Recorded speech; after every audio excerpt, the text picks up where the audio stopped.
ভালো না থাকতে থাকতে ভালো না থাকাটা অভ্যেস হয়ে গেছে। সামনে চলতে গিয়ে পিছনে না তাকানোটা অভ্যেস হয়ে গেছে।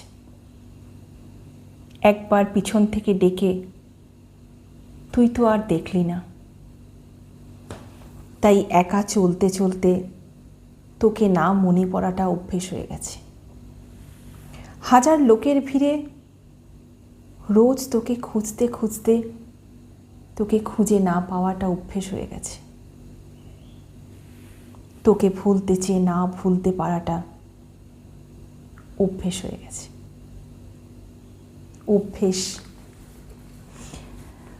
অভ্যেস জিনিসটা আমাদের জীবনে ওতপ্রোতভাবে জড়িত আছে। সবটাই অভ্যেস। ছোট থেকে আজ পর্যন্ত যা যা করেছি সবটাই অভ্যেস। ছোটোবেলায় শেখানো হয়েছিল ঘুম থেকে উঠে ব্রাশ করে ফ্রেশ হয়ে পড়তে বসা, তারপরে স্কুল যাওয়া, স্কুল থেকে এসে খেলতে যাওয়া, খেলে এসে আবার পড়তে বসা। এগুলো সবই অভ্যেস। আস্তে আস্তে বড় হয়েছি, আস্তে আস্তে অভ্যেস পাল্টেছে, কিন্তু অভ্যেস তো আছে। সকালবেলা উঠেই এক কাপ গরম কফি, এটাও একটা অভ্যেস। আমি তো সকালবেলা গরম কফি খাওয়ার জন্য ঘুম থেকে উঠি, মানে ঘুম থেকে উঠে কফি খাওয়াটা আমার অভ্যেস। ভালো লাগা, ভালোবাসা সবটা।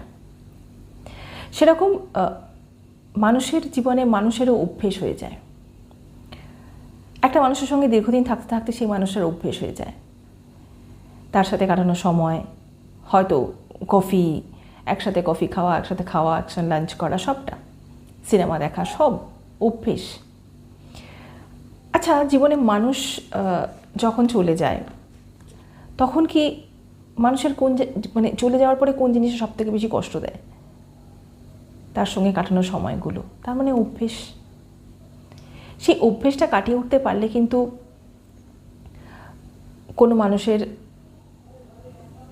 বিয়োগ বলছি না, কোনো মানুষের সাথে বিচ্ছেদ যেটাকে বলা হয়, যে সেটা হলে খুব একটা কষ্ট মনে হয় না। কোনো টক্সিক সম্পর্ক থেকে বেরিয়ে আসার সময় আমরা কিন্তু অভ্যেসগুলোকে ভীষণভাবে আঁকড়ে ধরে থাকি, সব বুঝতে পেরেও। সেই জন্য নিজের অভ্যেসগুলোকে দ্রুত পাল্টে ফেলাটাই ভালো। অভ্যেসের দাস হওয়া ঠিক না। হ্যাঁ, সকালে উঠে গরম কফির অভ্যেসটা কিন্তু বেস্ট।